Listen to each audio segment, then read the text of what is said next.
Aunque está claro que nosotros envejecemos, no tendrían por qué envejecer las células. Sin embargo, los datos indican que las células también envejecen de alguna manera. Algo muy interesante que se vio estudiando las células en cultivo es que cuando se cultivan células, estas no pueden dividirse indefinidamente. Tú haces un cultivo y cada vez que lo renuevas, el cultivo sigue yendo bien hasta que llega un momento en el que ya no es viable y las células mueren. Este fenómeno se le llamó el límite de Hayflick y el hecho es que una célula somática no puede dividirse indefinidamente, sino que solo puede dividirse, digamos, un máximo de veces como unas 70 veces. No, si lo pensáis, 70 veces es un montón de veces, 2 elevado a 70 es un número enorme, pero no se pueden convertir en células inmortales por muy bien que se cultiven. Para eso tiene que ocurrir algo distinto. Bueno, tanto el envejecimiento celular como el envejecimiento en nosotros, que probablemente en buena parte, en buena medida, se deba a un envejecimiento celular, pues se le han buscado distintas causas y no acaba de estar ni mucho menos claro. Uno de los puntos donde más se ha incidido es en la nutrición, en el gasto metabólico, es decir, cuanto más comemos, mayor es nuestra actividad metabólica. La idea sería que reduciendo la cantidad de calorías que comemos, pasando hambre, pues realmente nuestro metabolismo se reduciría. ¿Por qué esta reducción alarga la vida? No está muy claro, pero desde luego en Drosophila o incluso en ratones hay experimentos en marcha en primate, pero que yo sepa todavía no se ha llegado a las conclusiones. Parece claro que una reducción de la ingesta de calorías alarga la vida. En algunos animales, en algunos casos experimentales, hasta un 60% más. La idea sería que quizás de este modo, al ser el metabolismo más lento, pues habría menos oxidación y eso haría que las células se pudiesen mantener por más tiempo. Hay que decir que, bueno, que es una técnica que tiene sus limitaciones, ya que una alimentación muy baja, con un gasto metabólico bajo, pues supone problemas hormonales, problemas con el calcio, problemas de crecimiento, anorexia, caquexia, en fin, tiene problemas realmente serios. Pero, por ejemplo, los ratones pueden llegar a vivir un 50% más fácilmente con una dieta muy reducida. Eso sí, los animales están en un estado deplorable y cuando ves la comida están muertos de hambre. Así que, aparte de vivir más tiempo, pues desde luego se les hace muchísimo más largo.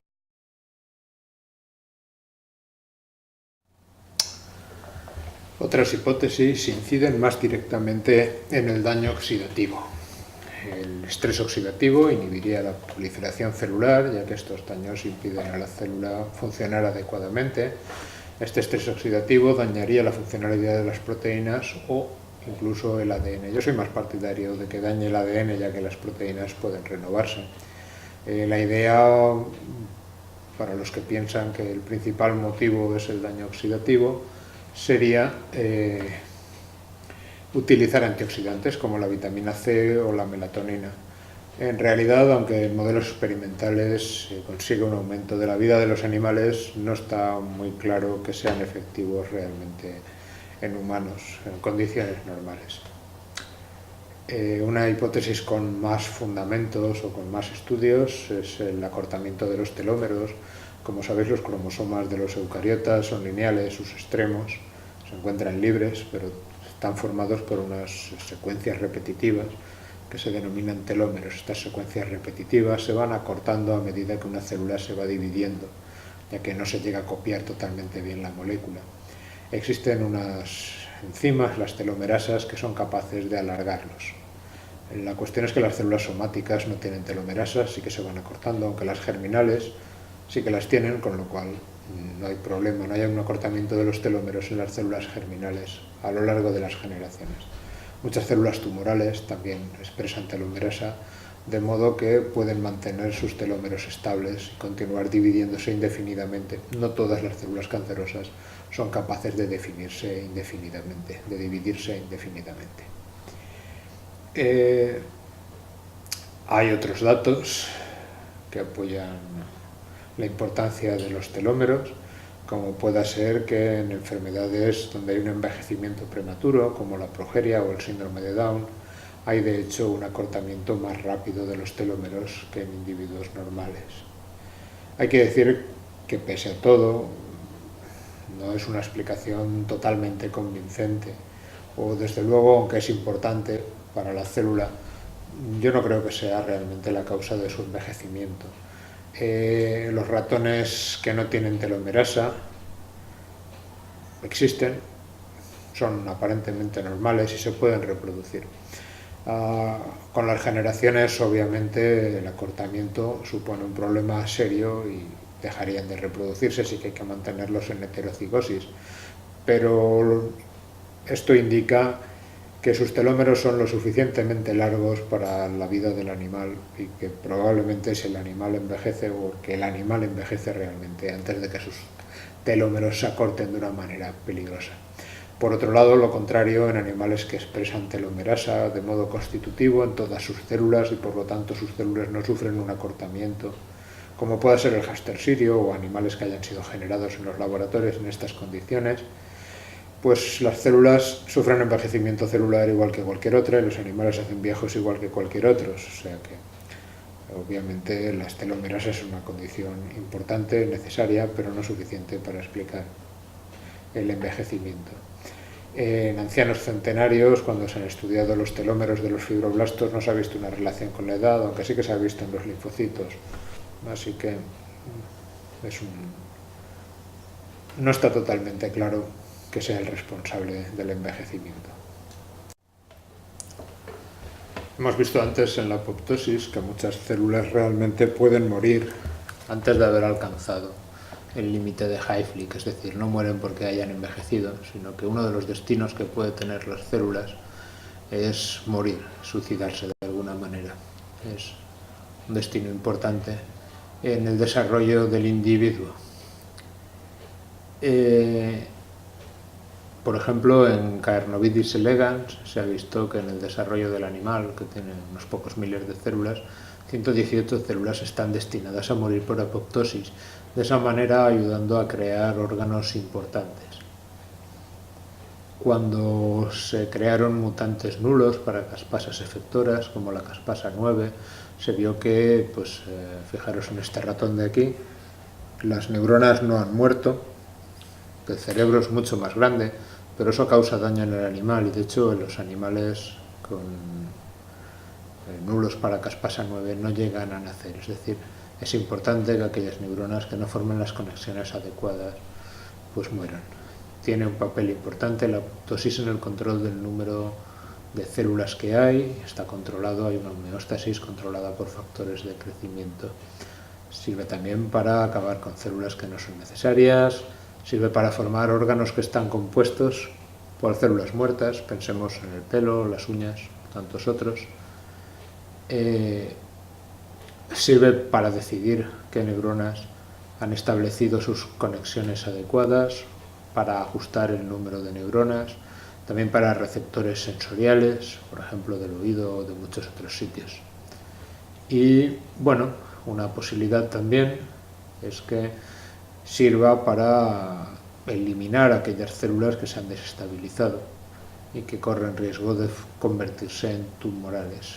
Una célula tumoral debe escapar a la apoptosis si realmente quiere convertirse en un peligro, si no será fácil de bloquear bien desde el interior o bien desde el exterior y no tendría mucho éxito como célula tumoral.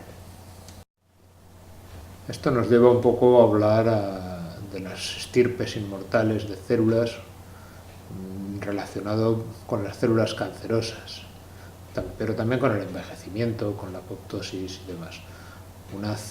Las estirpes inmortales de células que se cultivan en los laboratorios, o bien son células embrionarias, o bien son células de origen canceroso. Estas estirpes pueden cultivarse indefinidamente.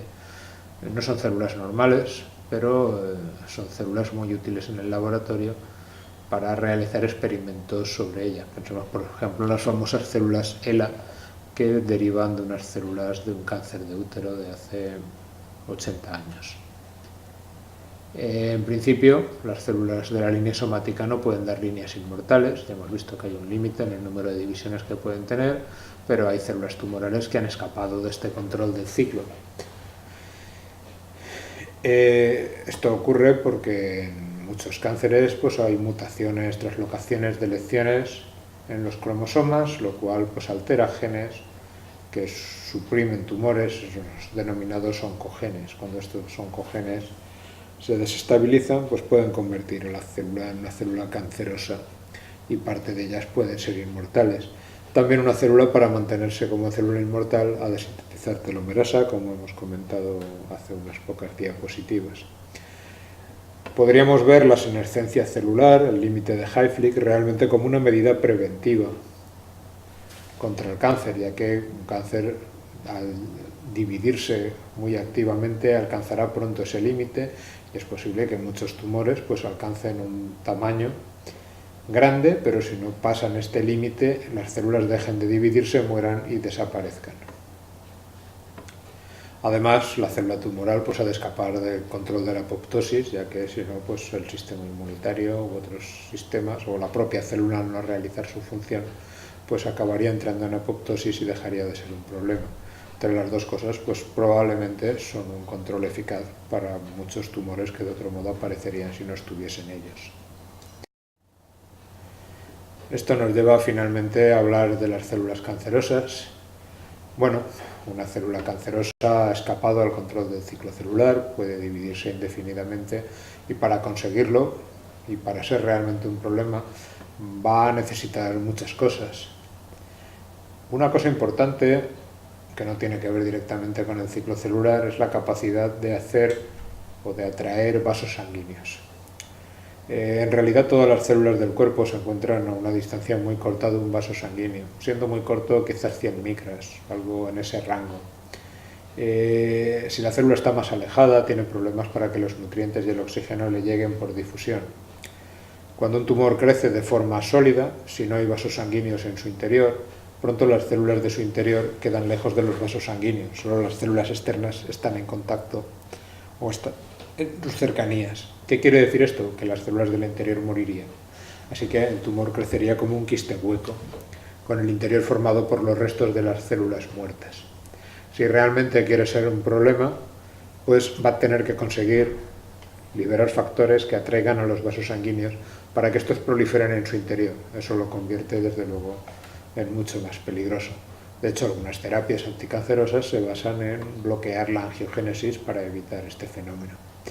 La célula, además, la célula cancerosa, crecería en un tumor sólido y no se alejaría, lo cual haría relativamente fácil su extirpación o extratamiento, si no tiene una capacidad de invasión, es decir, la capacidad, pues, por ejemplo, de romper las membranas basales e infiltrarse por el cuerpo, viajar por el sistema linfático, por distintos lugares o por el sistema sanguíneo y establecerse formando nuevas colonias, que es lo que se conocen como metástasis.